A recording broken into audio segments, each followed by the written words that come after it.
Ang planong pagpatay kay Pablo. Kinaumagahan, nagpulong ang mahigit 40 Hudyo at nagplano sila kung ano ang kanilang gagawin. Nanumpa sila na hindi sila kakain at iinom hanggat hindi nila napapatay si Pablo.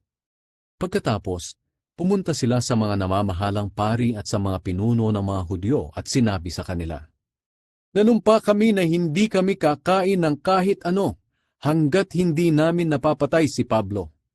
Kaya hilingin ninyo at ng korte sa commander ng mga sundalong Romano na gusto ninyong papuntahin ulit dito sa inyo si Pablo. Sabihin ninyo na gusto ninyong imbestigahan ng mabuti si Pablo. Pero bago pa siya makarating dito, papatayin namin siya."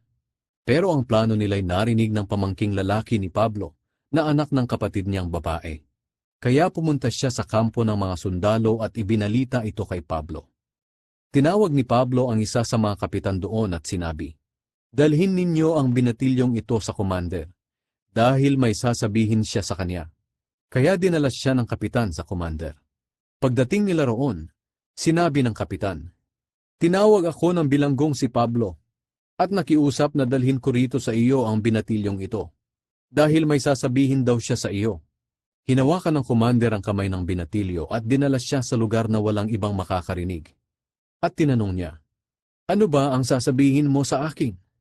Sinabi ng binatilyo, "Nagkasundo ang mga Hudyo na hilingin sa inyo na dalhin si Pablo sa korte bukas, dahil iimbestigahan daw nila ng mabuti. Pero huwag po kayong maniwala sa kanila, dahil mahigit 40 tao ang nagbabantay na tatambang sa kanya. Nanumpa sila na hindi sila kakain at iinom hanggat hindi nila napapatay si Pablo. Nakahanda na sila at naghihintay na lang ng pahintulot ninyo." Sinabi ng commander sa kanya, "Huwag mong sasabihin kahit kanino na ipinaalam mo ito sa akin." At pinauwi niya ang binatilyo.